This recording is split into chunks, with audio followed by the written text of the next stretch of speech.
What do you think I said? Yes. Yes, I would. Yes, he did. That's the back of Rosella's business card. Now, here's the thing. I'm sure I share this with you. Oh, by the way, the reason you're seeing this on the slide is because I took a picture of it. I put it in my PowerPoint deck. I showed it to the senior team the following day. The boss was so impressed with Rosella that he went across the street, said thank you to her, and you think she loves the place even more now? I think so. On and on it goes. To say that love has no place in business is nuts.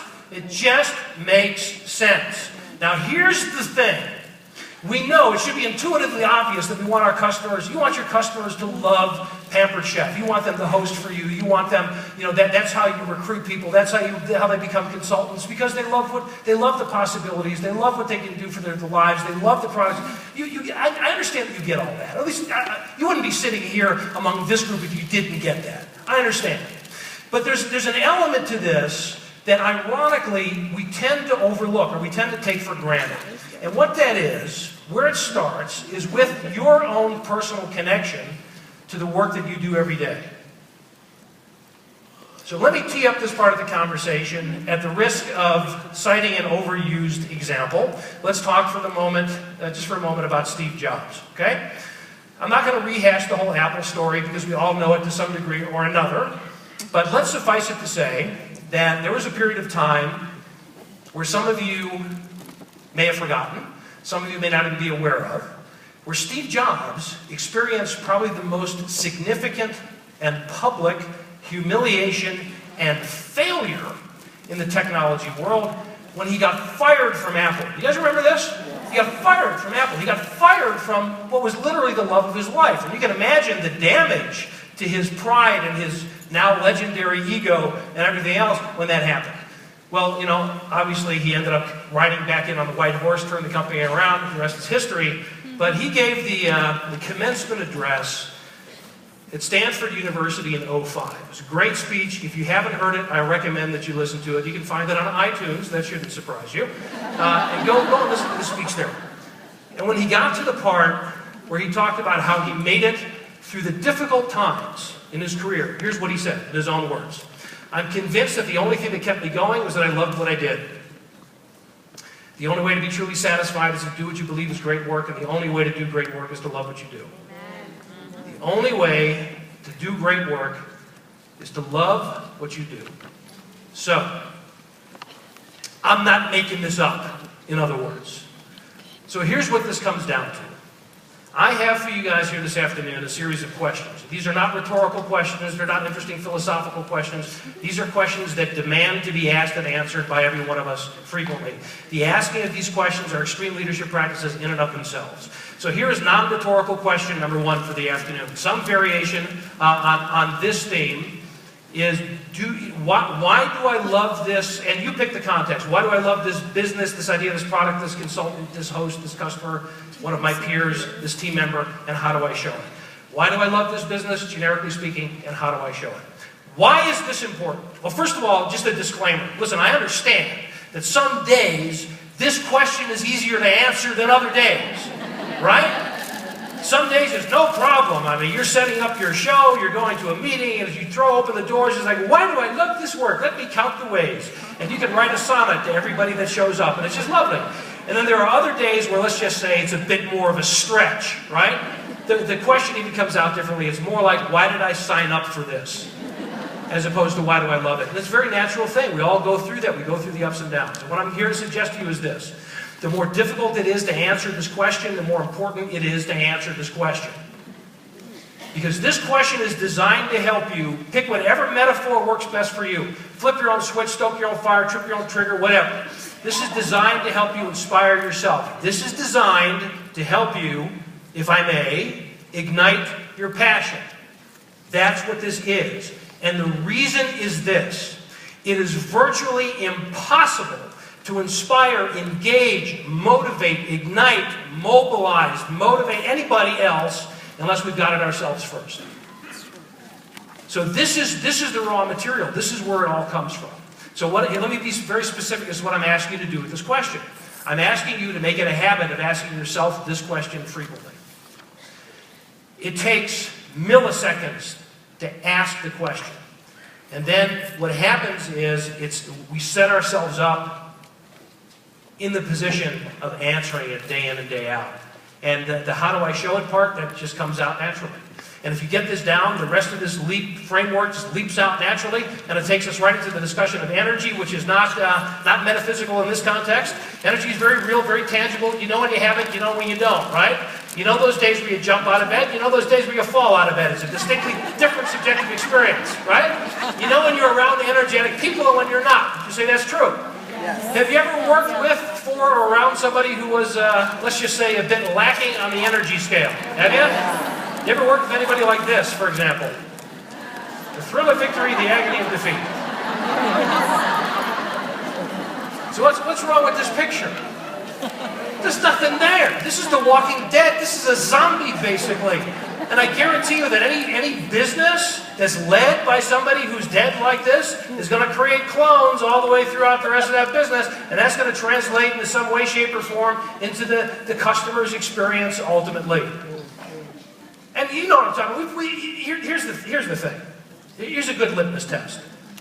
In thinking about your own influence on the energy around you at work, ask yourself this question. Do I generate more energy when I walk into a room or when I walk out of it?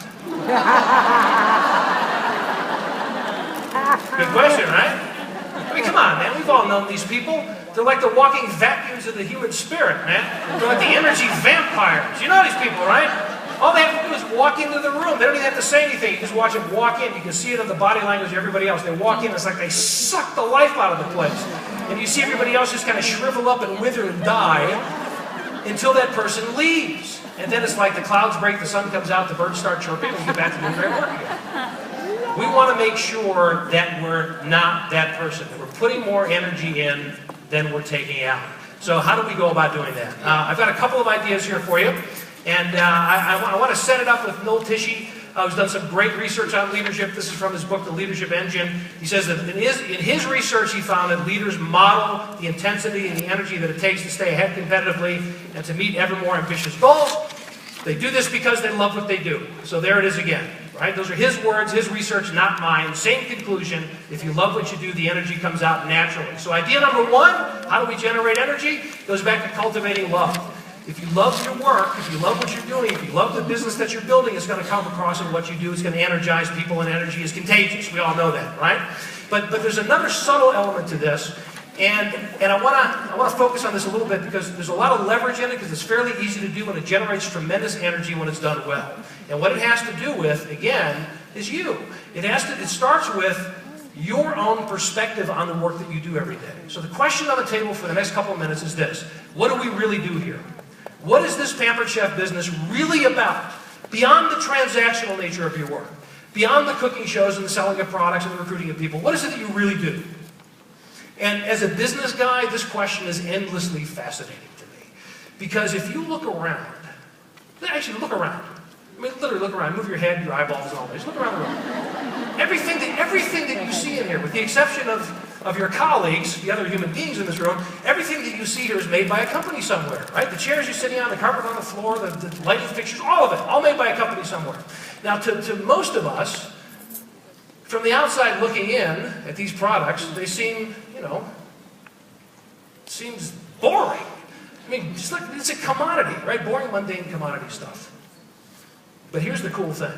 If you look at the business leader in any arena, in any market, no matter how boring or mundane their product appears to be to us, I guarantee you that to them, not only is it not boring, it's the most exciting stuff in the world.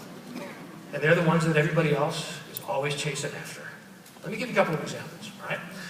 Let me start with my all-time favorite example. Let's talk for a moment about a company that we've all heard of. Let's talk about Gillette. Gillette was acquired by Procter & Gamble a number of years ago for $57 billion. You guys remember that? $57 billion. Now, as far as you and I, the average person on the street, is concerned, what business is Gillette in? What do they make? They're in the shaving business. They make razor blades. Woo!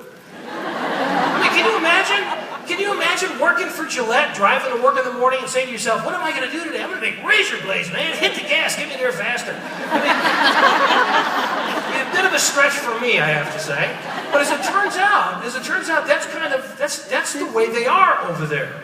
And there was this terrific article a number of years ago in the Wall Street Journal. It was a profile on Gillette.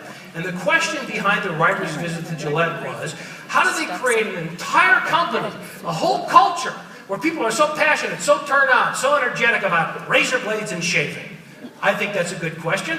And it turns out it starts right in the hiring process. So they tell the story of this young woman. She's a business school graduate. She wants to work at Gillette. So she goes through the whole extensive interview process, one interview after another, and there were quite a few of them, and she's doing great. She's sailing through. She's knocking them down. As far as she can tell, she's in. She makes it to the last interview, and the last question that she was asked in the last interview was this. So, do you have any qualms? Is there anything you're concerned about now that you've spent all this time with us here at Gillette?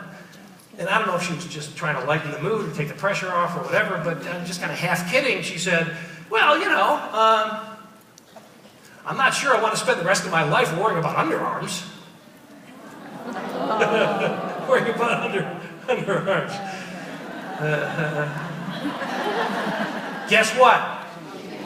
Didn't get the job. End of the line, right there. No deal. Why? They want people who want to spend the rest of their lives worrying about underarms. That's what they do. They worry about underarms and legs and faces and backs, whatever.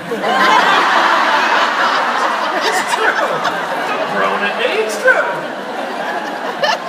So then they go into the shaving, the prototype model shop, it was called. And they talked to George Turchinez, who was a manager in the prototype model shop, and also had the title of preferred tester. So what do you gather from that? What does this guy do for a living? He shaves. All right? Now, hold on a second. I just want to warn you ahead of time. This is going to sound kind of sick. All right? And not sick as in bad as in good, but sick as in twisted. So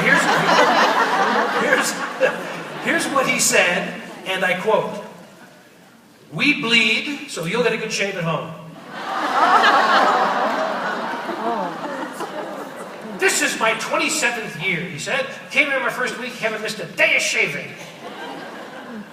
We bleed, so you get a good shave at home. That is a hell of a mission statement, if you ask me. And then they go down into the shaving technology laboratory.